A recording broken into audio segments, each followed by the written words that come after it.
இயேசு உங்களை நேசிக்கிறார். பிரியமானவர்களே, இந்த நாளில் ஆண்டவர் நம்மளோடு பேசும்படியே வேதத்திலிருந்து 2 வசனங்களை கூட வாசித்து ஆண்டவர் நமக்கு கற்றுக் கொடுக்கக்கூடிய காரியத்தை பார்ப்போம். அது அப்போஸ்தலனாகிய பவுல் கொரிந்தியருக்கு எழுதின 1 நிருபம் 1வது அதிகாரம் 12-13 வசனங்கள் இப்படியாக சொல்லுகிறது. உங்களில் சிலர் நான் பவுலை சேர்ந்தவன் என்றும், நான் அப்போலோவை சேர்ந்தவன் என்றும், நான் கேபாவை சேர்ந்தவன் என்றும், நான் கிறிஸ்துவை சேர்ந்தவன் என்றும் சொல்லுகிறபடியா நான் இப்படி சொல்லுகிறேன். கிறிஸ்து பிரிந்திருக்கிறாரா?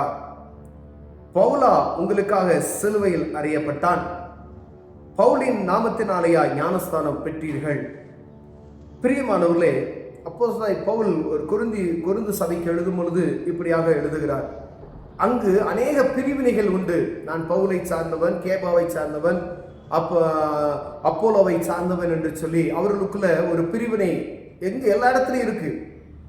இந்த சபையில் இருக்கேன், அந்த சபையில் இருக்கேன், உங்க சபையில் எப்படி இருக்கு அப்படின்னு சொல்லி.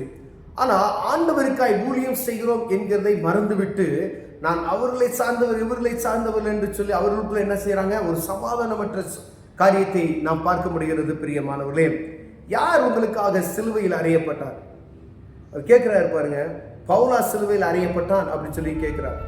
அப்ப ஆண்டவராகிய இயேசு கிறிஸ்து தான் ஒவ்வொரு மனிதனுடைய பாவத்துக்காக தன்னையே பலியாய் கொடுத்தார். அவருடைய நாமத்தை பிரஸ்தாபப்படுத்தவே வேலைக்காரர்களாய் நம்மை வைத்திருக்கிறார். பிரியமானவர்களே, நம் ஊழியக்காரர்கள் அநேக இடங்களில் ஒவ்வொரு அவங்க என்ன செய்யறாங்க பார்த்தீங்கன்னா, நான் பவுலை சேர்ந்தவன்னா அவர்களே சார்ந்து கொண்டு போகிறது. பேதுருவை சேர்ந்த பீட்டர் சர்ச் அப்படின்னு வச்சுக்கோங்களேன். பீட்டர் சர்ச் அப்படின்னா அந்த பேதுருவின் ஆலயம் என்பது பெயர். பேதுருவை வழிபடுவதற்காக அல்ல. ஒரு குறிப்பிட்ட ஒரு அப்போஸ்தலனுடைய பெயர்ல ஒரு சபை இருக்கிறது என்றால் அந்த சபை அந்த ஆலயத்துக்கான பெயர் அவருடைய ஞாபகமாக இது அமைக்கப்பட்டு இருக்கிறது. ஆனா வழிபடக்கூடியவர் யாருன்னா இயேசு கிறிஸ்து. ஏன்னா அவர் தான் மனிதனுடைய பாவத்துக்காக என்ன செஞ்சாரு? சிலுவையில் அறையப்பட்டார். பிரியமானவர்களே, பிதா குமாரன் பரிசுத்த ஆவியான நாமத்தினால்தான் ஞானஸ்தானம் எடுத்தார். எந்த ஒரு தனிப்பட்ட மனிதனுடைய காரியத்தில் ஞானஸ்தானம் எடுத்தார். அதை கேட்கிறார் அவரு. பவுலா உங்களுக்கு ஞானஸ்தானம் கொடுத்தா, அவருடைய நாமத்தினால என்ன ஞானஸ்தானம் எடுத்தீங்க? அப்படி ஏன் இப்படி நீங்கள் ஒருவருக்கொருவர் பிரிவினையை உண்டாக்கி கொண்டு இருக்கிறீர்கள் என்று. எங்கும் இருக்கிற திருச்சபைகள் ஒரே ஒரு தெய்வம் தான். வானத்தையும் பூமியை படைத்தவர் சர்வ வல்லமையுள்ள தேவனை ஆராதிக்கிற பிரியமானவர்களே. ஆனா நமக்குள்ள காணப்படுகிற பிரிவினைகளை நிமித்தமாய் அங்கும் இங்கும் அங்கு காணப்படுகிற சில உபதேச மாற்றங்களை நிமித்தமாய் அவர்களுக்குள்ள பிரிவினை உண்டாக்கப்படுகிறது. ஆனால் இங்கு சுவிசேஷத்துக்காய் தங்களை தீவிரப்படுத்தி கொண்டார்கள். யார் கர்த்தருடைய நாமத்தை எப்படிலாம் பிரஸ்தாபப்படுத்த முடியும்?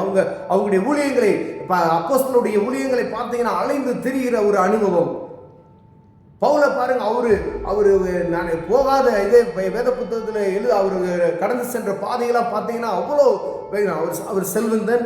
அவர் பாடாத பாடுகள் அல்ல, எவ்வளவோ காரியத்தை ஊழியத்து நிமித்தமாய் கிறிஸ்துவை இயேசு என்று பிரசங்கிக்கிறதுக்காக அவர் பட்ட பாடுகள் எழுதப்பட்டு இருக்கிறது.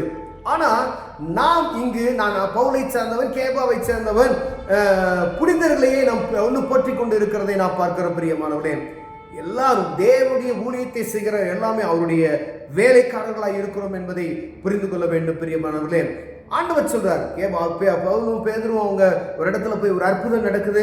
அவர்களுக்கு பலிகளை செலுத்த முடிய அந்த ஊர் மக்கள் வந்து மாலைகளையும் பலிகளை செலுத்துவதற்கான காரியங்களை செலுத்தும் போது அவர்கள் சட்டைகளை கிழித்து கொண்டு தலையில புழுதியை போட்டுக்கொண்ட மனிதர்களை ஏன் இப்படிப்பட்டதான காரியத்தை நீங்கள் செய்கிறீங்க அப்படின்னு சொல்லி அவங்க மனவேதனைப்படுகிறதை பார்க்க முடியும். ஏன்னா அவர்கள் தெய்வம் வானத்திலிருந்து இறங்கி நேரடியாக மனுக்குலத்துக்கு வந்துட்டார்கள் சொல்லி அற்புதங்களை பார்த்து அதிசயங்களை பார்த்து அவர்கள் அப்படி புலம்புகிறார். அறியப்படாத ஜனங்கள் அப்படி புலம்பிக் கொண்டு இருக்கிறார்கள். ஆனா இவங்க வேதனைப்படுறாங்க, இப்படி செய்யாதீங்க அப்படி சொல்லி வேதத்தில் எழுதி வைத்துட்டாங்க.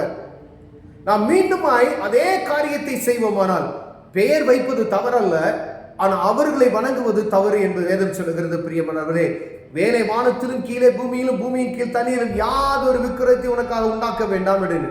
அப்ப மனிதர்களை ஊழியக்காரர்களை வணங்காதபடிக்கு எச்சரிக்கையா இருக்கும்படி ஆண்டவர் விரும்புகிறார். அப்படி அப்போஸ்தலர்கள் யாரு? நம் ஊழியக்காரர்கள் தான், கிறிஸ்துவின் ஊழியக்காரர்கள் தான். அவர்கள் நிமித்தம் அநேக ஊழியர்கள் எழுப்பினார்கள். எங்கும் தேசம் எங்கும் பல கோடி லட்சக்கணக்கான மக்கள், கோடிக்கணக்கான மக்கள் எங்கும் ஆண்டவருடைய நாமத்தை பிரசங்கித்துக் கொண்டு இருக்கிறார். ஒவ்வொருவருக்கும் ஒவ்வொரு பாத்திரம் கொடுக்கப்பட்டு இருக்கிறது. ஒருவருக்கு கனமான பாத்திரம், ஒருவருக்கு ஒரு கனவீனமான பாத்திரம். ஒருவர் அதே தேவ நாமம் மகிமைப்படுவதற்காக சபையில கூட்டி கிளீன் பண்ணுவதற்கு அவருக்கு ஒரு ஊழியம் செய்வார். அவர் ஒரு ஊழியக்காரர். மேல பிரசங்க மேடையிலிருந்து பிரசங்கித்துக் கொண்டிருக்கிறார். ஒருவர் இயேசுவே தெய்வம் என்று பிரசங்கித்துக் கொண்டிருக்கிறார். அவரும் தேவனுடைய ஊழியக்காரர்.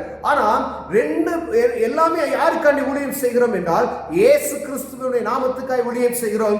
அவருடைய நாமத்தை எல்லா ஜனங்களும் அறிந்து கொள்ளும்படியாய் ஊழியம் செய்து கொண்டு இருக்கிறோம். பிரியமானவர்களே, நாம் கற்றுக்கொள்ளும்படியாகவே அவர்கள் நமக்கு பிரசங்கித்துக் கொண்டிருக்கிறார்கள் என்று மறந்துவிட்டு பிரசங்கிக்கிறவர்களை ஆராதிக்கிறதுக்கு நாம் என்ன செய்வது? ஒரு நாளும் துணிவு வரக்கூடாது. பிரியமானவர்களே, வேதம் அதுக்குதான் தெளிவாக சொல்லப்பட்டு இருக்கிறது.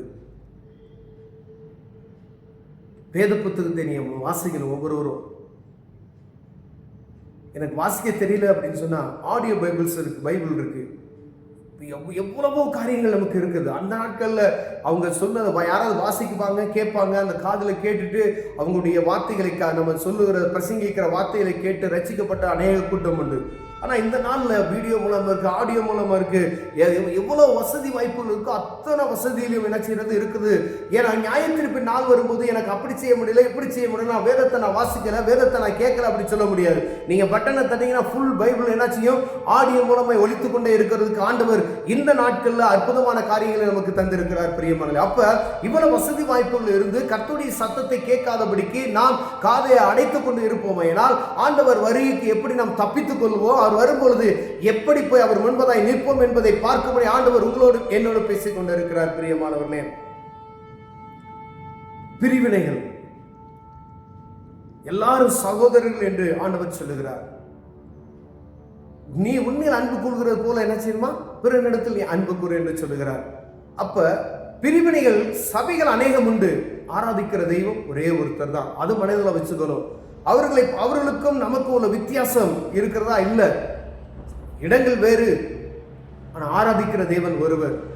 ஆனா ஆராதிக்கப்படுகிறவர் மாற்றி ஆராதிக்குவோம் என்றால் அது ஆண்டவருக்கு கோபாக்கினியை உண்டாக்கக்கூடிய ஒரு காரியம் என்பதை நாம் புரிந்து கொள்ள வேண்டும். புனிதர்களை ஆராதிக்க கூடாது. புனிதர்களுடைய அறிவுரைகளை நாம் பெற்று அதன்படி நடக்குவதற்கு ஆண்டவர் நம்மை ஆசீர்வதிப்பாராக.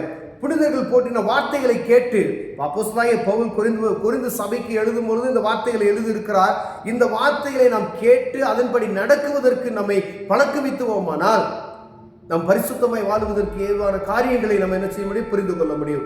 ஒருவேளை எழுதப்பட்டவர்களை நம்ம வழிபடுவதற்கு போவோமே ஆனால் ஆண்டவருக்கு விரோதமான காரியத்தை நாம் செய்கிறோம். பிரியமானவர்களே, எவ்வளவு கவனமா இருக்கணும்னு பாருங்க.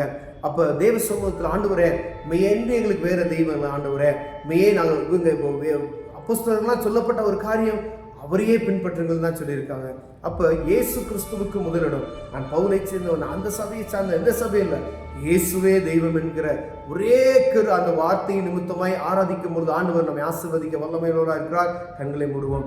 அன்பின் தகப்பனே, ஆண்டவரே எங்களுக்குள்ள அநேக பிரிவினைகள் இருக்கிறது. ஆண்டவரே, நாங்கள் ஆராதிக்கிற தேவன் ஒருவர் என்பதை அந்த உள்ளத்துல ஆழத்துல பதித்துக்கொள்ள எங்களுக்கு உதவி செய்ய ஆண்டவரே. முக்கிய மகிமை உண்டாவதாக இயேசுவின் நாமத்தில் பிதாவே, ஆமென்.